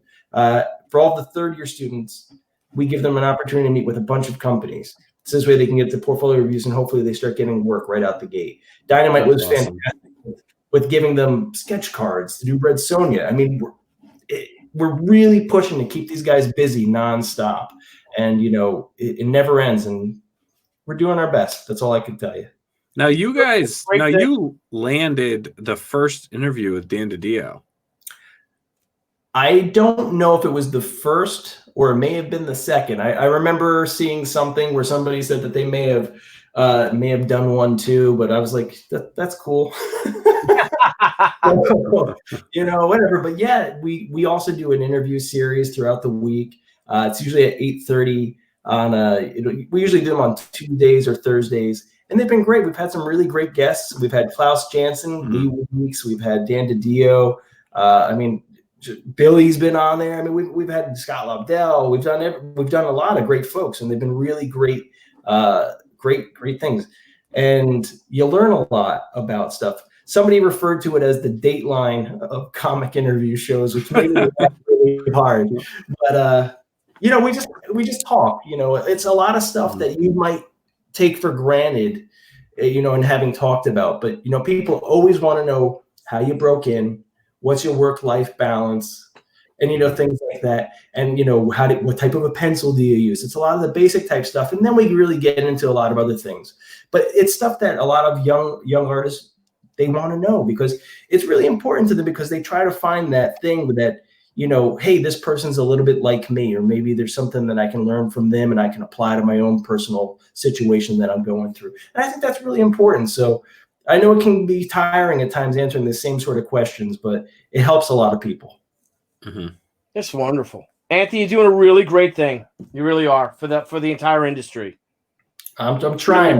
I'm trying. Yeah. Now, when you're interviewing, are you interviewing also too, like you said, because like your students and stuff? I'm sure a lot of them are watching. Are you trying to think of maybe even questions they would have, like as that up and comer? Yeah. And it's funny, like I'll ask a question and sometimes I go, hey, look, guys, I apologize for asking these questions, but these are the questions that a lot of like young artists want to know, and it's exactly what we were just saying. It's stuff that we just take for granted knowing now, what's a better eraser? The regular old fashioned pink eraser or the kneaded eraser? What do you like using more? What are the reasons why? Yeah. Just little things like that, tips to use. And what type of a pencil do you just prefer? An HB number 2, yellow pencil, or do you like to play around with mechanicals? I mean, look, I think you should use everything. Yeah. Play with it all until you find what you really like. But I hate kneaded erasers. I'm just out of. Yeah, I don't like kneaded erasers. I like the white Staedtler ones or whatever. You like the kneaded ones? I despise them. I can't stand them. They suck. But I got it. I'm like, wow, I'm low on erasers. I don't even know if my book is open or something. I guess I'll just go order them. But I'm like, son of a, My favorite erasers are usually on the back of, or even like the size of the lead. People always want to know what size lead you use. I use a 0.07. I really. Oh, you use the 7, huh? Yeah, I like a thicker lead. I like an HB. When I was first starting, I used to use just a 4H. It was a very hard pencil, and I used to be really specific about everything being perfect. But man, holy crap, that was a nightmare. But long way of saying, I love the erasers on these pencils, though. They erase wonderfully. They pick up, the pencil marks great. So yes, I use this one because these are all 2H's, and this is just a regular, like the Staedtler mechanical. Yeah, that's what I use. I love these, and I have these like in HBs, and I've got a few, 2H's, but I used to use 4H. I remember wanting, and I would just dig up the paper and really mess it up. Oh yeah, because you got to erase, and then you, like you said, like that panel you don't particularly like, and you're like, son of a bitch, Yeah. Hey, we got a question here from Steven Siller. Let's ask. It's a question. He says, any advice for writers wanting to break in the comic scene by chance? I could toss a few ideas. You let me know what you guys think. I always say, look, go through a Comic-Con when you get a chance, or maybe browse through a DeviantArt or Instagram, whatever people are posting their artwork on. See if people are available. Say, hey, look, if you want to work with an artist, to try to put together a comic, put something together, ask them. Also, don't always just think that people are going to work for free. It's the worst. Yeah. Yeah. If you're going to go into doing something, you might have to put up some cash. Yeah. But as far as guys that want to work in the industry, I think you need to get something put together so this way people can see it. It's great to have someone that you can work with to draw. Even if you have to just draw something yourself, just put something together. Get your story out there. And like any artist out there, you got to make connections. You got to talk to editors. You got to go to shows. You got to make friends with people.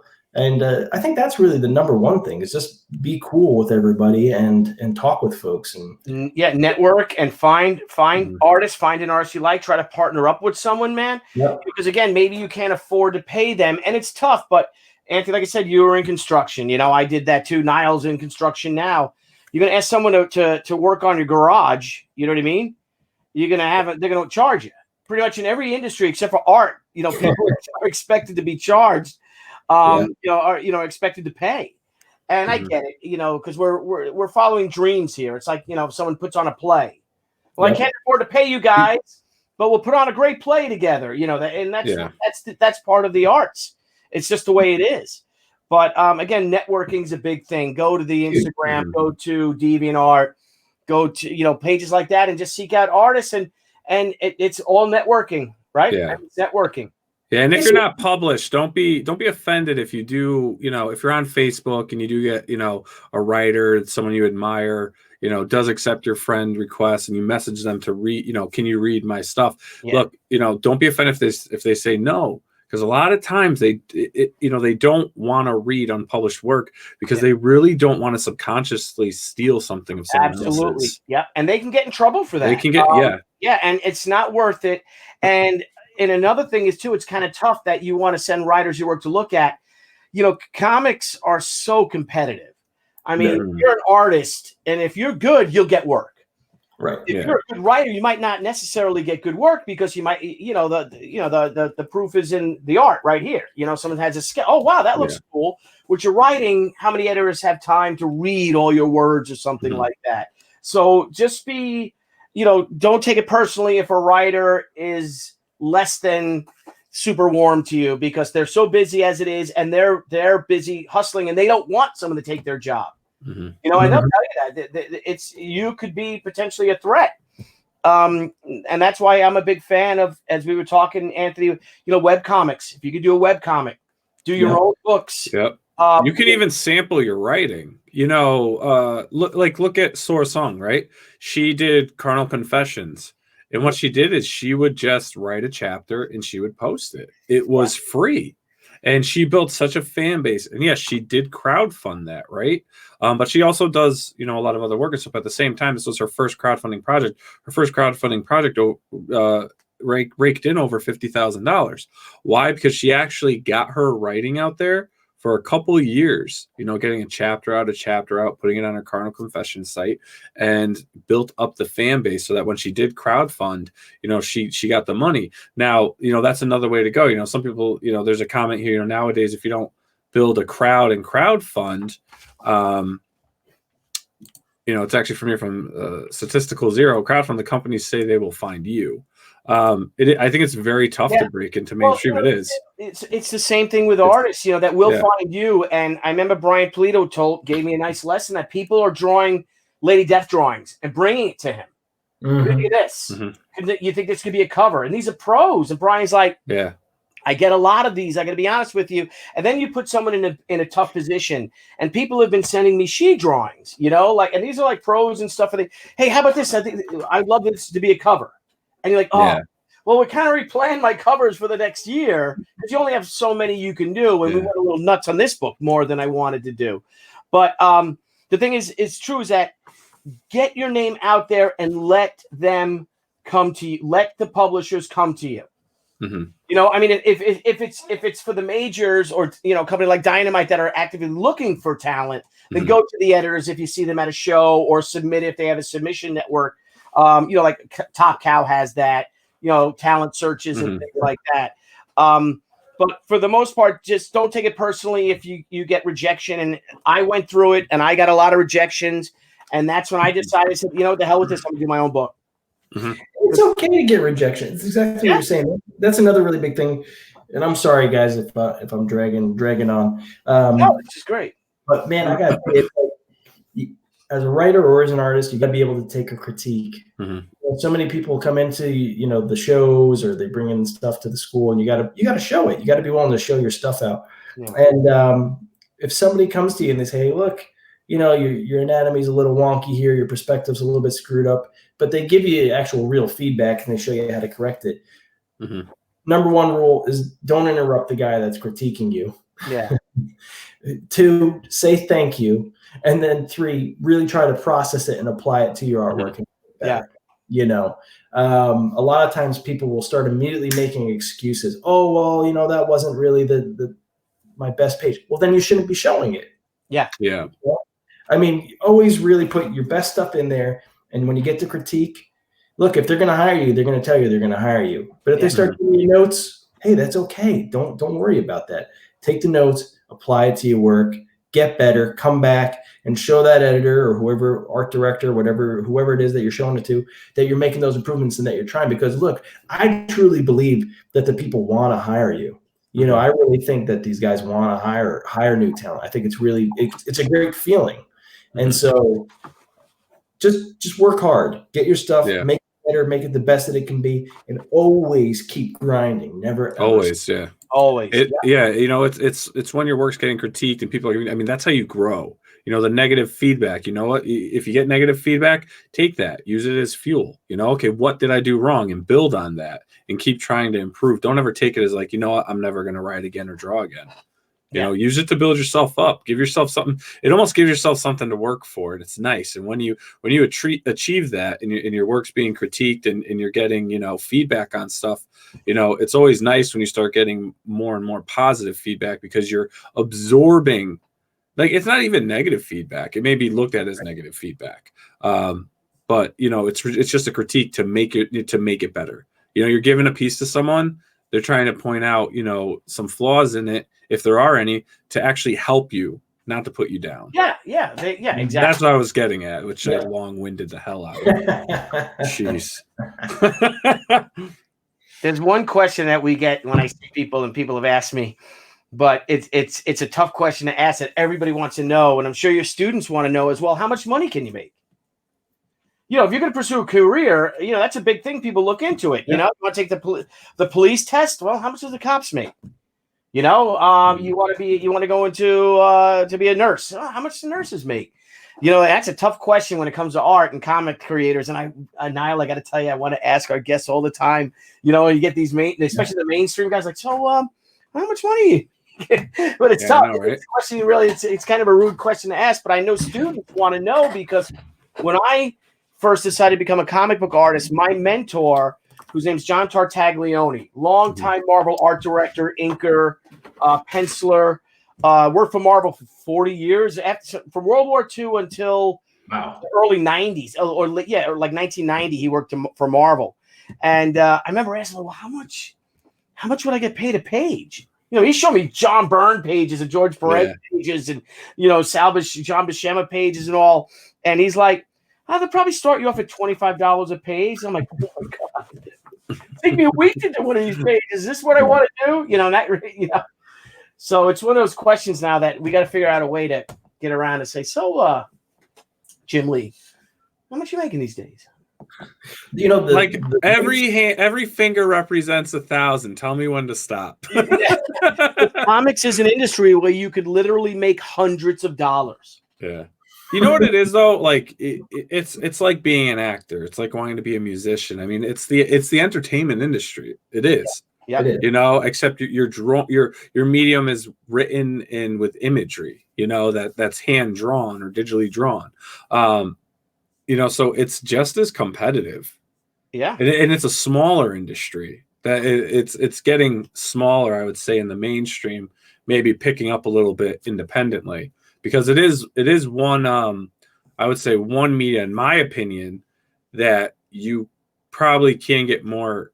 You have more chance of success maybe self-publishing than really trying to make it mainstream. I think so. But if you can't, usually though, once you become very successful self-publishing, they will find you. You know, it's the same thing. It's like, oh, wow, you did a great book. Why don't you come and do this for us over here? And you know, that could be your way in. But it's entertainment industry. You got to have a backbone. You got to be able to take criticism. You got to understand that there's not a lot of money to be made, and it's a lot of work. It's a lot of work. A lot of work. Rewards can be incredible. Yes. They really can. And you're going to come across and you're going to have to defend your own creativity. Mm-hmm. You know, because you might go to an editor who isn't an artist. And well, what does he know? He's not an artist. Or she, what does she know? She's not an artist. Well, that's their job. You know, and there are critics, and you're going to have to be able to deal with critics and to shake them off. Mm-hmm. And you can do it. You know, just believe in yourself. Believe in yourself and your vision and your style of art. Rob Liefeld's art is not for everyone. No. You know, my art's not for everyone. Anthony's art may not be for everyone. Mm-hmm. Jim Lee's art may not be for everyone. Darwin Cook's art. But as long as you believe it and you love it, that's your first step. That's all. Your passion alone can sell it all. Right. Yeah. It is on your delivery. You know, if you're passionate about it and you've got them on their toes, I mean, you're good. If you just gotta believe in yourself, man. I know that sounds so silly, but it's such a a t-shirt slogan. But if you really believe in yourself, you put in the work. I mean, look, anything is possible. It really is. I started calling Marvel and DC when I was 11 or 12 years old as a kid. I used to call them. I used to just cold call them. And I would talk to, I'll never forget, Chris Duffy was the editor at DC Comics. He was the assistant editor on the Superman books. They used to let me talk to him. I used to cold call Mike Carlin as a little kid. He was the big editor at DC. Jim Kruger was the editor at Marvel at the time, and I used to call and I would talk to them.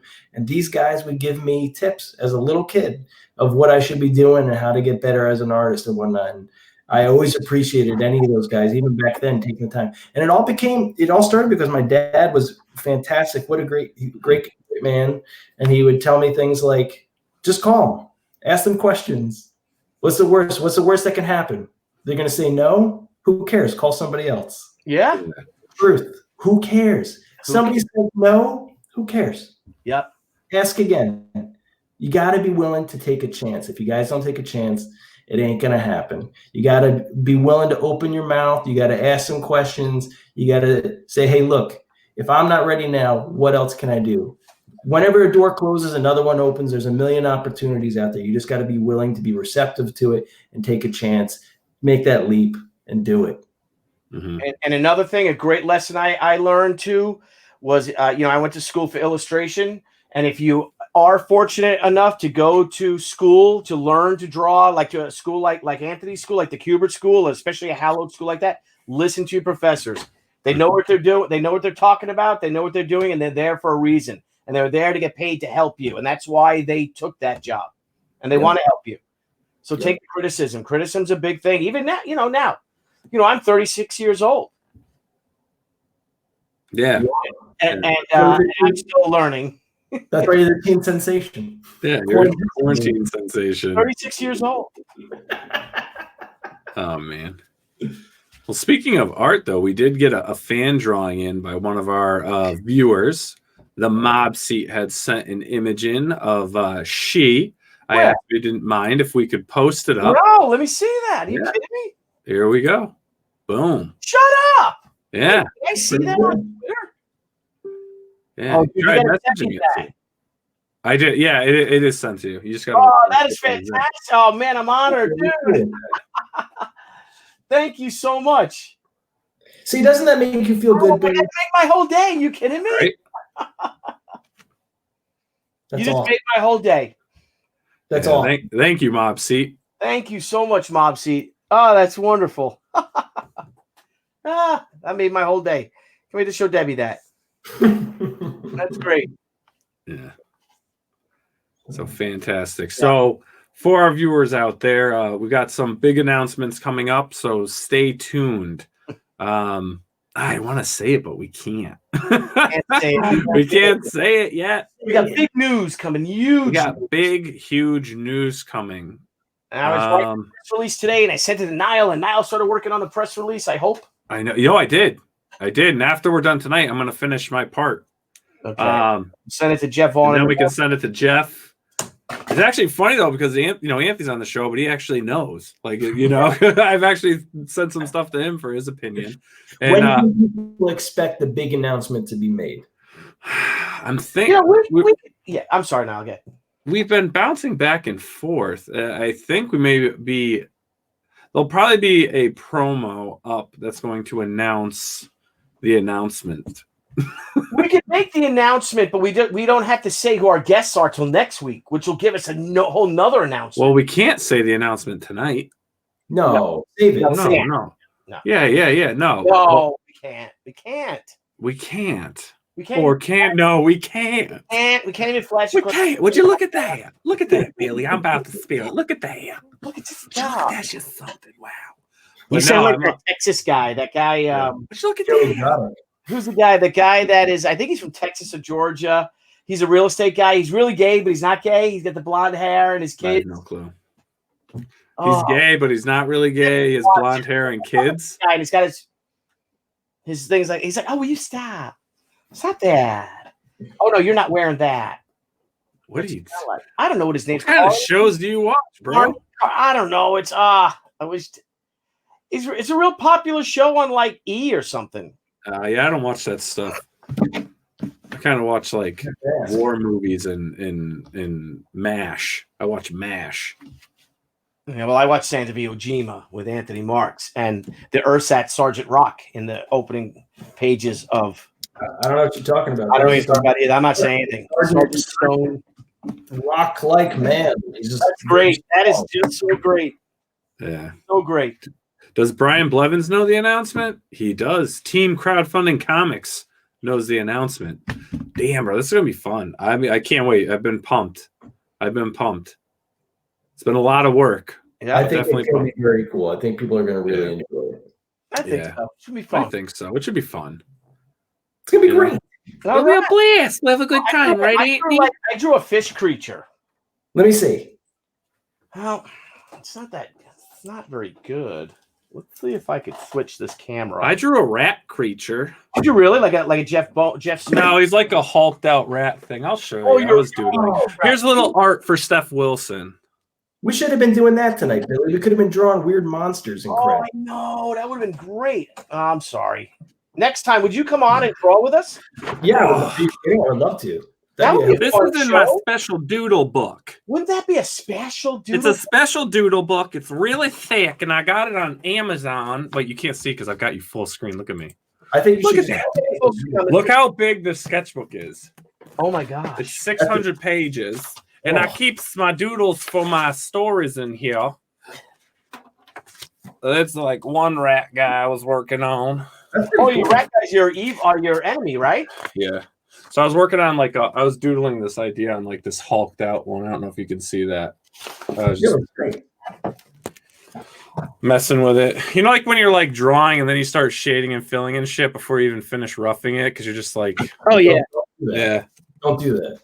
You're not. No, you shouldn't. But that's what I was doing with that one. Anthony. You know how it is. You just keep, you just doodle, and I'm just continuing to doodle. I love drawing. I draw a lot of old people. Like old people, like when I doodle, I don't know why, but that's what pops out.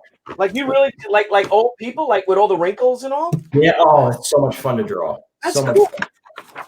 Let me see if I can cut out and go and come back to the new camera. Hang on. Like old people. I was doodling an old guy. Dude, that is an old guy. Hey, Nile, where I am. Can I keep me on? And then add another screen, or no? I can't do that. I got to get out, right? You would have to log in. You'd have to. I have to log in with the other computer. Don't worry about it, Bill. Yeah, don't worry about it. I can do that real quick. I'll show it to you. Well, hang on. I love the creature from the Black Lagoon, but you can't draw the creature from the Black Lagoon. That's pretty cool, Nile. Yeah, that's Madiko. That's the character I'm working on. This whole book's dedicated to all my character designs, so I'm trying to put everything in here so that what is it? When I finish everything, I almost kind of want to have like, I might do it as like a stretch goal, like actually print the book that I just doodled all my ideas and stuff in. That's awesome. Yeah. You want to see the very first concept of them? Yeah. Are you kidding? Sure. Why not? Bring it up.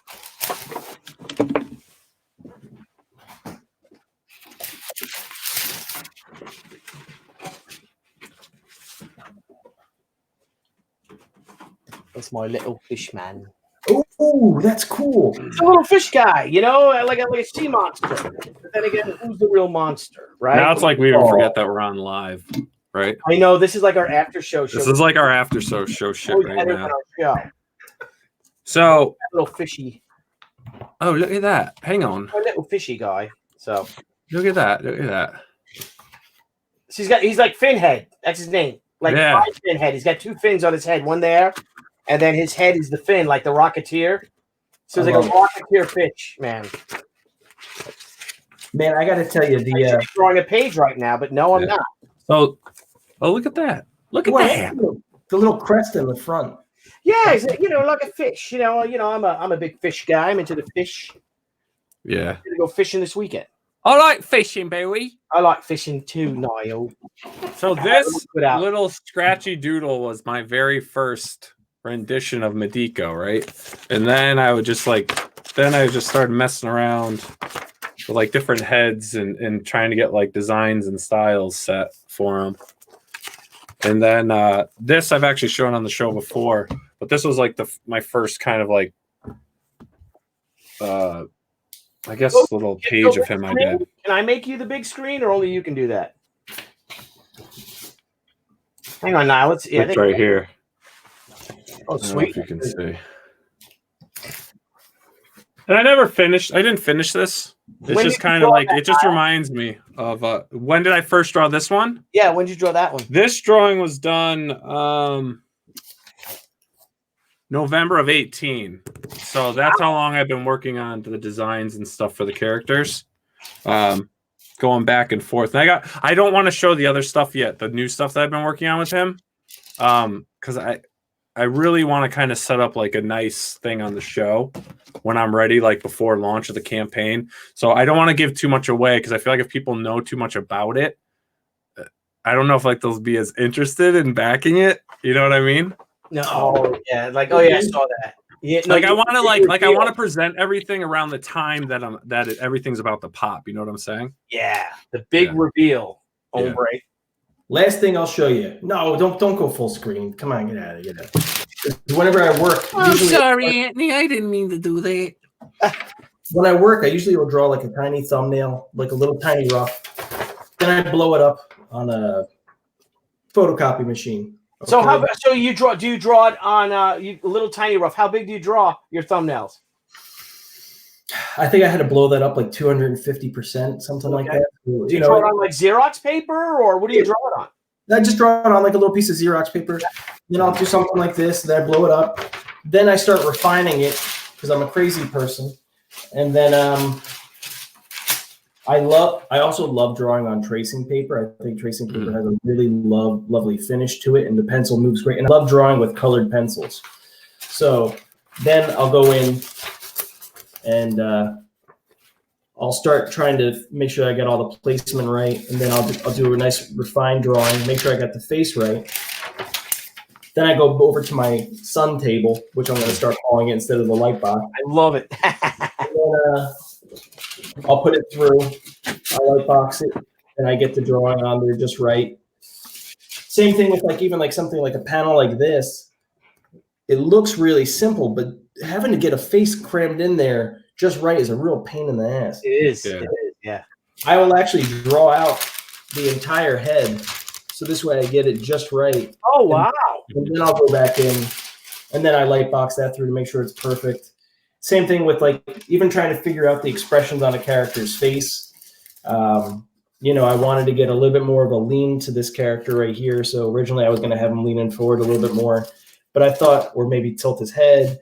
But then I thought that him kind of being a little stand up and kind of waving his finger and being like, it's going to get real bad for you in 1 second. And then this guy just being like, what the hell are you talking about?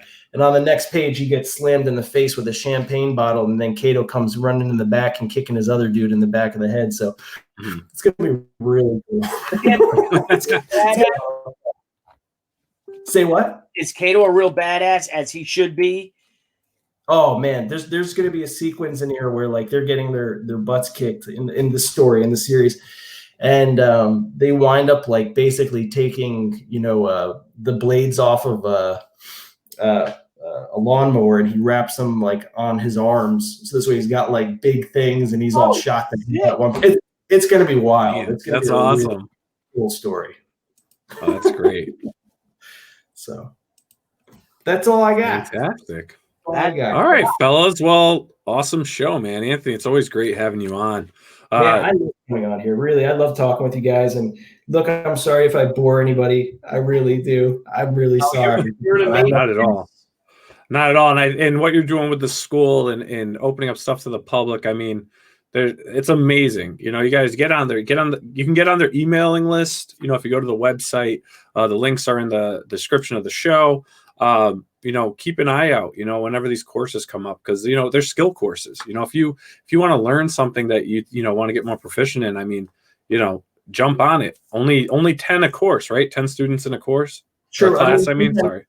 We try to cut it at exactly at 10 because we pay attention to everything. So sometimes you're going to get like someone that sneaks in, so you might have 11, but we really try hard to make sure that we keep it no more than that. It's really 10 is our limit, and then is it possible for the Saturday course to interact with the professor, with the teacher? We use the same platform for the Saturday classes. Yeah. We use the same platform that we're on right now. We use this. And then we get everybody on there, and we can read all of your live comments. We respond to everybody, and it's really great. I only come on and I do a quick introduction because I really want the people to interact with our guest artists for the week and make sure that it's extra special for them. And, they really come on and they do a great job. And, Sergio and Fernando, Maria, Lee, they did a fantastic job of really interacting with everyone.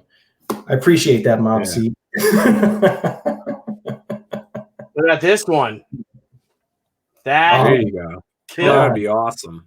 I would love to draw Johnny. Did we talk about that before? We did on your show yesterday, but you didn't talk about it here. Oh man, see, it's meant to be. Oh, it is definitely meant to be. So yeah. Save that for another time. Steven Siller, thanks again so much for all the input, guys. Stay strong and stay safe. Anthony, any Twitter or anything like that? Yeah, you want to share your handles? Sure. If you want to follow me online, just my personal stuff, you can check me out on, let's see. I'm on Instagram. I think it's Anthony M for my middle initial Matthew, and then Marques. Same thing on Facebook. I always say just look for the bald guy with really big eyebrows. It's really easy to find me. I'm also on Twitter, so find me on there. It's a nice big picture of Superman that I drew. I love Superman. And then what do we got here? Anthony, please consider a purchasable version of the Kubert correspondence videos instead of DVDs. Thanks. What do you mean, love? What do you mean by purchasable? Like VHS tapes again? Yeah, like that? No. I think he's saying purchasable version of the Kubert correspondence videos instead of DVDs. I don't know if it's like streaming version. Books. I mean, you got they do have books, or is it just downloadable? Oh, maybe it's just you can just download it. You could download like a podcast or something like, or maybe like your current courses, like someone can download one. I don't know. I'll think Sorry, about Comics Legend. Explain further. We'll stay on for a minute just to get streaming. I was right. Boom. 10 points for me. Streaming. I bet you'd sell a lot more like that too. But it's not always just about the money. I know that sounds really silly. I just want to make sure that these are extra special for people, and the prices aren't crazy that we're asking for these things either. And I think that you get so much out of this by really being able to interact with an instructor. And that's the thing too, is I want you to be able to really work with someone, and it's great. But look, like I said, I never will say give a hard no to anything. I'll always really try to think it through. Hey, the Joe Kubert School master classes we do offer at the school now, they've been incredible. We've had guys like Mike McCone. Andy Kubert comes out and teaches a master class to the students. He gives them a special script that was provided from DC Comics for the students to do. That's what they used for their portfolio reviews today, which was incredible. They have direct access to DC, so that was huge. We have Lee Weeks teaches a master class once a month at the Kubert School. And that's in addition to the 10 classes that they have to take every single week. So, these are incredible opportunities. Joe Prado came up when he came up for Comic-Con. He taught. Maria taught. It was a fantastic day. Marco Santucci. Klaus Jansen came out and did a class. I mean, it was incredible and what we're doing over there with these master classes as well.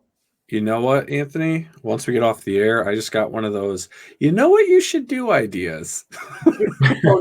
Always looking to hear. So. For another 2 hours. Yeah.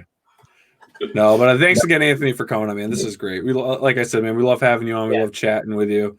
We'll all have to get together, soon once all this COVID stuff is hopefully under good control, and we can all go out, grab a bite, some drinks or something, just hang down out. to the school. Yeah, head down to the school. Well, man. I think as it is of now, the Morristown Con, is that still on, the Garden State? They haven't. They said that they're still monitoring the situation. I just saw that. Like July, right? Or, no, it's. I wasn't going because it's my son's. My son's graduation weekend. Who knows what's going on with that? So, but but we got the fall, right? We got the summer. We got the fall. Things will return to normal. Yes, they will. Yes, they will. We'll head out to the school. You know it. And we'll ruin some minds with our ballyhoo and Tom Fuller. Oh, that's called enlightenment, buddy.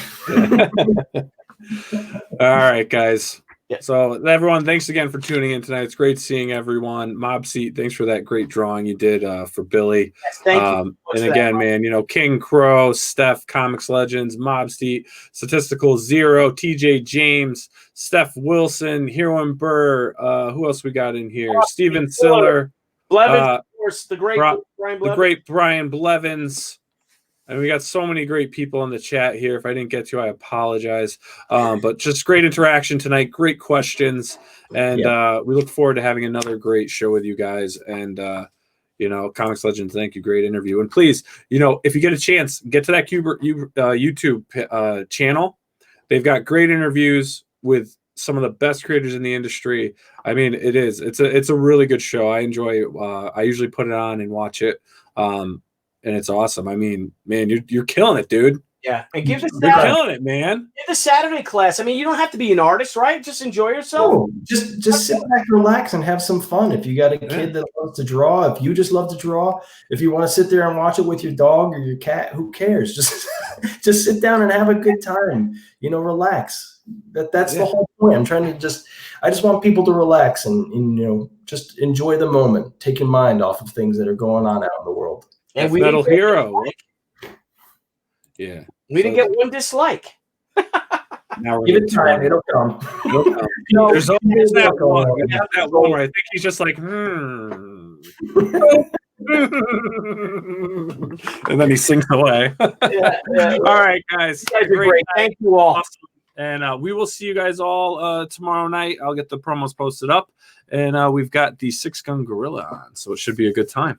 Very cool. All right, guys. Good night, Anthony. Talk to you soon, brother. Have a great night. Good night, everyone. Hey guys, thanks again for tuning into Crowdfunding Comics. We look forward to hanging out with all of our crowdfunding fans every time we go live. And don't forget to click the link below and subscribe to our channel. And there's a little bell. You may want to hit that too. This way you get all the great notifications when we go live and when we upload some awesome content. You want to follow us? Sure, go right ahead at Twitter at CrowdFundComics with an X, Instagram, Crowdfunding Comics, and Facebook at Crowdfunding Comics. Till next time, crowdfunding fans, we'll see you soon.